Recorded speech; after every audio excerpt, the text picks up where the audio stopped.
আজকে নিয়ে চলে এসেছি দই কাতলের রেসিপি। এটার জন্য কাতল মাছগুলো নুন হলুদ মেখে লালচে করে ভেজে তুলে নেব।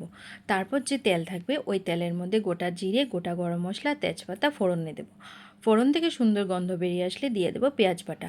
পেঁয়াজ বাটা দিয়ে একটু নাড়িয়ে চাড়িয়ে দিয়ে দেবো আদা রসুন আর কাঁচা লঙ্কা বাটা। আদা রসুন কাঁচা লঙ্কা বাটা দিয়ে নাড়িয়ে চাড়িয়ে দিয়ে দেবো ওটার মধ্যে কাজু বাটা আর পোস্ত বাটা, আর দিয়ে দেবো পরিমাণ মতো নুন আর সামান্য একটু হলুদ গুঁড়ো দিয়ে নাড়িয়ে চাড়িয়ে ঢাকা দিয়ে দেবো কিছুক্ষণের জন্য। কিছুক্ষণ পর ঢাকা খুলে যখন মশলাটা একটু শুকনো শুকনো হয়ে যাবে তখন এটার মধ্যে 1 চামচ জিরের গুঁড়ো ধনের গুঁড়ো দিয়ে দেবো। দিয়ে ভালো করে নাড়িয়ে চাড়িয়ে দিয়ে দেবো ফেটানো টক দই।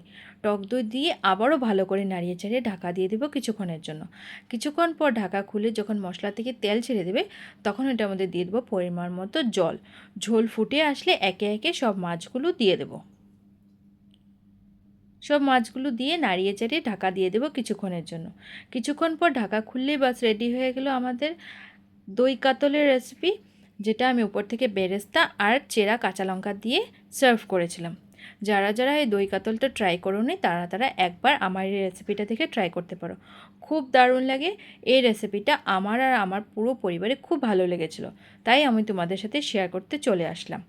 যদি আমার এই ভিডিওটা ভালো লাগে আমার চ্যানেলটাকে লাইক অ্যান্ড সাবস্ক্রাইব করে দেবে, আর আমার এই রেসিপিটা ভালো লাগলে আমাকে একটু কমেন্টে জানাবে।